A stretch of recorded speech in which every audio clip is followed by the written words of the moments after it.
A forest of black oak mass shifted and swayed in the bitter wind blowing from the Sea of Malus, causing the Drusi sailors to hunch their soldiers and curse the dragons below as they went about their work.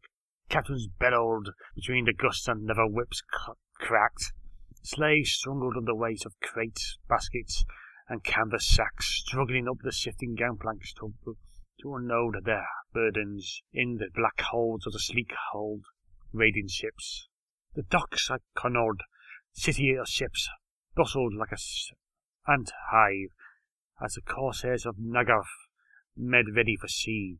At the end of the docks, a captain of the city guard nosed his black warhorse into the chaotic crowds, hissing curses and laying about with his cudgel to clear a path through the bedlam. Half a dozen guardsmen walked their mounts behind him, glaring and shouting at the cursing tradesmen and the rough-voiced merchants as they made a path for the black-armoured highborn in their midst. Malus of clan grief slumped forward in the saddle, hands bound, clasped to the rim of the high cartel, and gritted his teeth against the savage pounding in his skull. The reins dangled loosely in his fingers as he let his burrowed horse follow his fellows through the crowd. The inside of his mouth tasted like boot leather, and his bones felt like they'd been pulled through his ears, smashed to jarred bits and poured back in again, every sound like a dagger thrust between his eyes, as his escort ploughed their way across the dockyard. He fought to keep his stomach in its proper place, and swore to every god he could think of that he would never touch another drop of wine for the rest of his miserable life.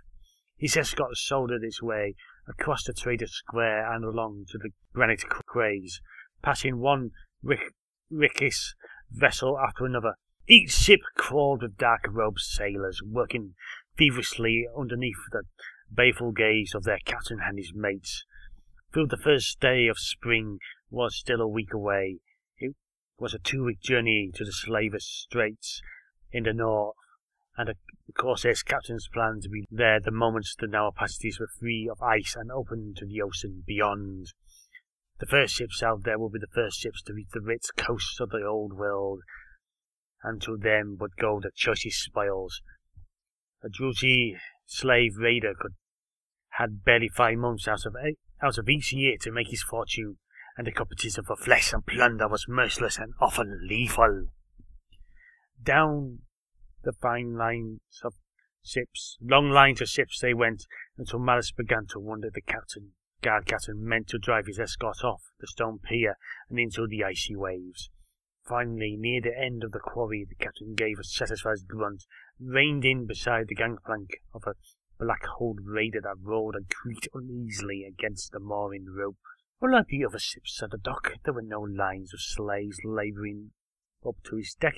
His members of the ship's crew hung like crows in the nets and rigging, studying the guardsmen with sullen interest. Standing on the dock, just a few feet from the gangplank, waited a solitary drowsy knight, his patched cloak flapping fitfully against his armoured legs. The knight raised his pointed chin in greeting as the guard captain reined in. There was a sombre cast to the youthful features. His black hair was drawn into an unadorned braid. A silver steel gleamed again about his neck, worked into the sigil of a Nogio. And who are you then? The guard captain growled in a gusting wind. His breeches and cloak were stiff with salt spray, and his plate armour speckled with rust. The proud knight would have bristled at the captain's tone. Salah, farm-blood of high grief. So I thought, the captain said with a sharp nod, and jerked his thumb at Malus. This here is your man. His father paid good coin to see he got on board. The captain turned to one of his men. Cut his bonds. One of the guardsmen slid from his saddle, a dagger gleefully dull in his hand.